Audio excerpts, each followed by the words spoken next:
A lot of people will say that going abroad in college is one of the most necessary and valuable things that you can do during your 4 years in college. And now entering my final semester at UNC, I've been abroad, I've had friends that have gone abroad, visited those friends while they were abroad, and I know a good amount of people that just hadn't gone abroad at all. So I think I have a pretty good idea of whether that's true or not, and the real answer is, of course, it depends. Today I want to talk about whether you should or shouldn't study abroad based on who you are and what your preferences are. So what I'm going to do is go through each different type of study abroad, the pros and cons in my opinion of each, and then you can use that to decide which ones matter more to you and figure out what your best path might be.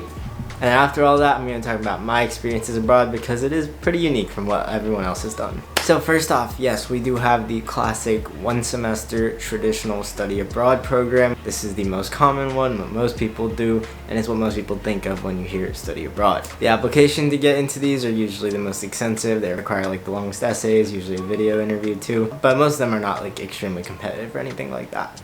So the main pros of these, I think the number one pro is that you get to be fully immersed in the city or the country that you're living in. You're gonna have so much time to get familiar with the public transport, to get familiar with the whole area surrounding where you live. You'll be able to start going places without needing directions. You'll be able to figure out what the best food spots are and what to do during your free time. And to me, I think that is the most rewarding part about studying abroad, is to feel like you almost have a second home in wherever you're studying abroad at.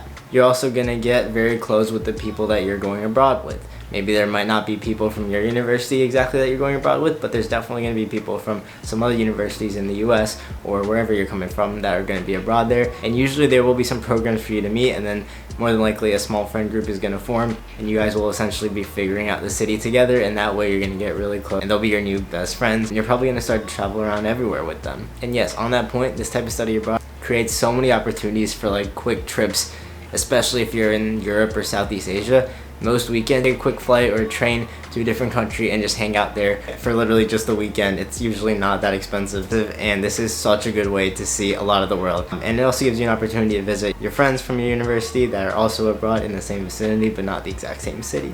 Also, because most, if not all, semester programs are tied to a specific university in your destination country that your home university is partnered with, you're gonna have a whole new campus to learn and to explore.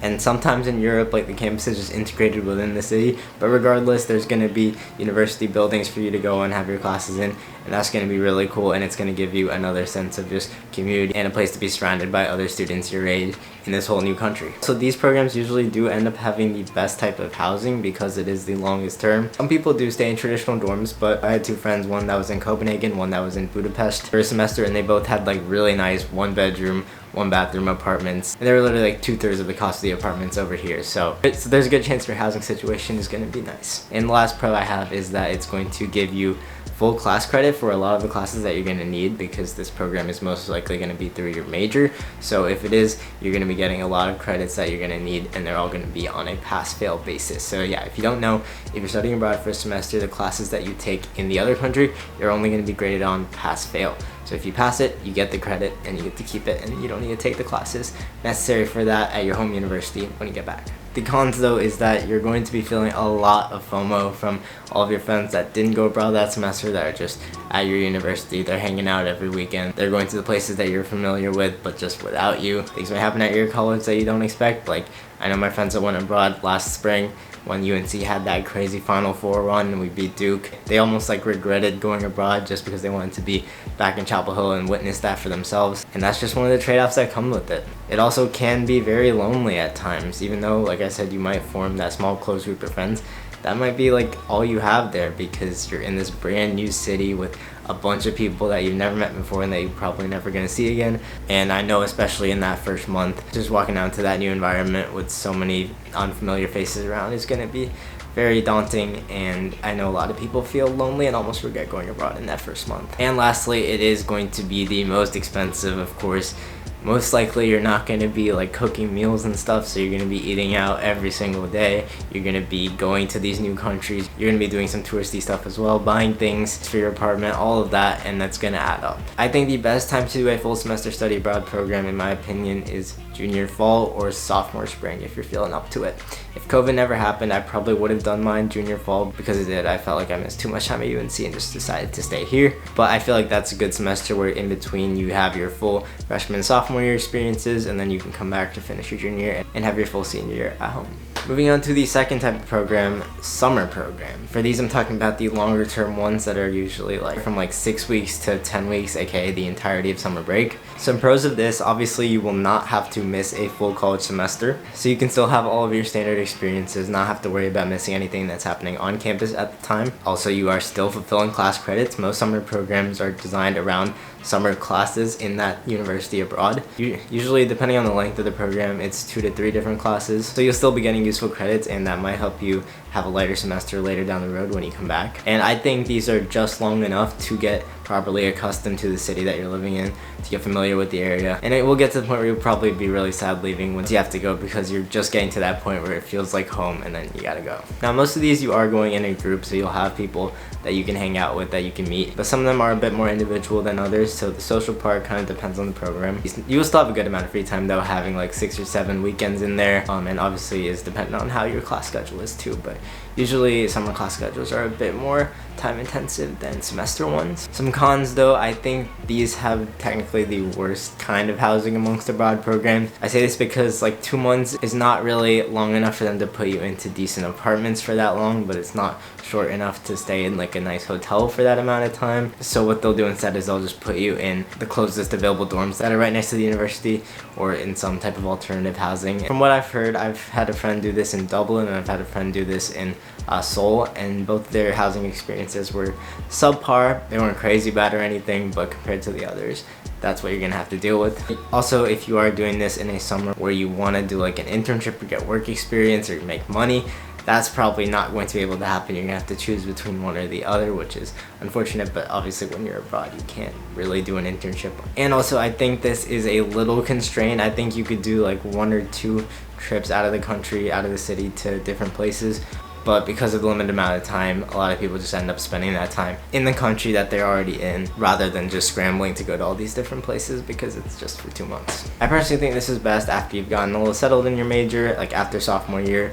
That summer between sophomore and junior year, you can knock some credits out. But if you are planning on working that semester and you really want an internship or something, and you feel like you'd be okay doing it, then go for it between freshman and sophomore year, because that is probably the most free summer you're gonna have in all of college, so might as well use it abroad if you can. Next up, we have elective / Maymester programs. These are going to be 2 to 3 weeks, usually in May, as soon as the regular school year finishes, but before like June starts. This is when those take place, and this is actually one of the ones that I did. So I can tell you some of the pros are that you can still do your full summer plans afterwards. So I had a big internship lined up, but that started June 6th, so I was able to finish my year, do this program between May 10th and June, I think 2nd it was, and then come back and do my internship, so I didn't lose out on any of that. Also, these will usually just give you 1 class credit, but still that's 3 credits that you're getting in 2 weeks, and those 2 weeks are traveling, so that is a pretty sweet deal, and you're gonna thank yourself later for getting those credits done earlier, so you won't have to deal with them later. And also, these have the most set groups, so usually you'll be with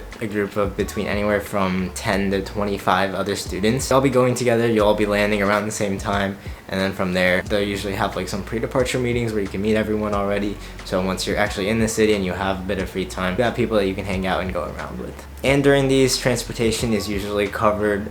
In the one I did, they had literally like a private bus that went around, or when we did have to take public transport, they covered it for us, so that's another benefit. All of that does have some pretty big trade-offs though, because the main con, I think, is you have a very limited amount of free time.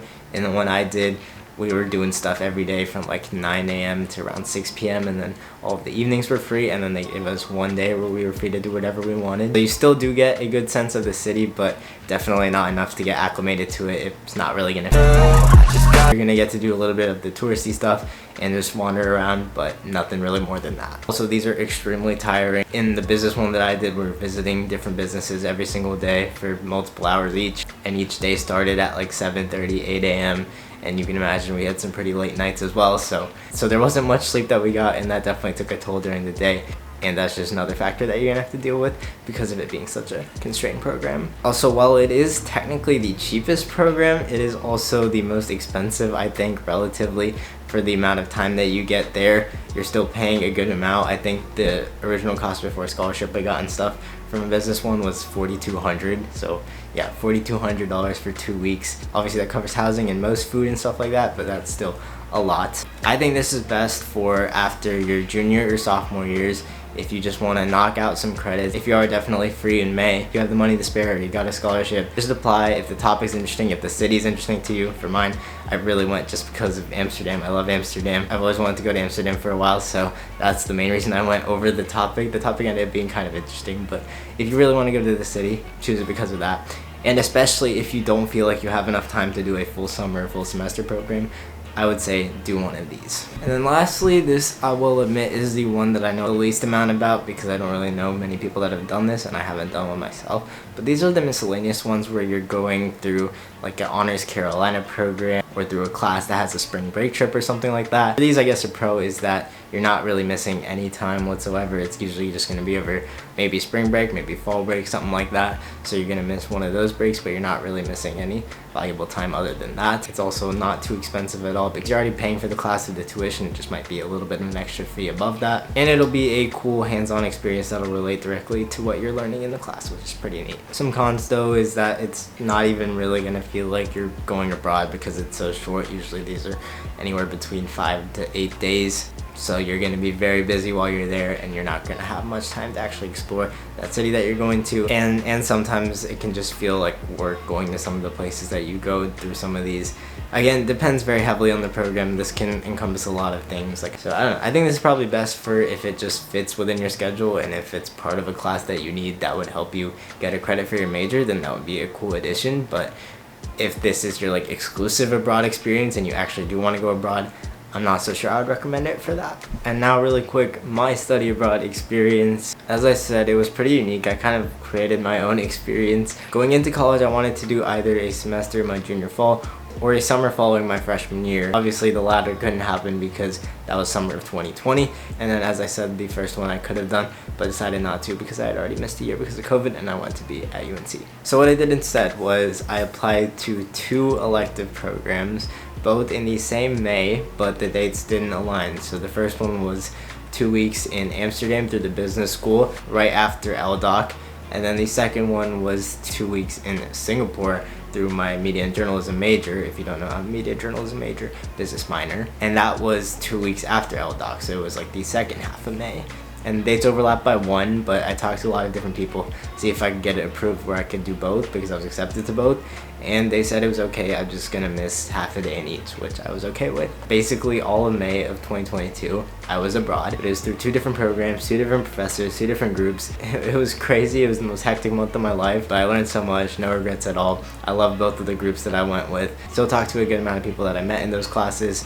And yes, while I never felt like I was fully integrated in the Netherlands or in Singapore, they do still kind of have a special place in my heart. I do want to go back, and I did get a good sense of the cities at least. So that was my quasi-study abroad experience. That just goes to show if you want to go abroad, there are places for you to do it regardless of whether or not you can do it in a full semester or not. Do your research, find a program that you want to do, and if you really want to go abroad, do it. Now, if you have financial restrictions or you're literally so packed with your major that you cannot afford to study abroad or anything of that nature, I would not feel pressured to go abroad regardless because it is a huge commitment and there is a good chance that you'll miss stuff at UNC, and just staying here is also a valuable experience that you can have. So if you have commitments here, if you're in extracurriculars and you're having a good time in Carolina, I wouldn't feel the pressure to study abroad, even if like some of your friends are doing it, even if people tell you to.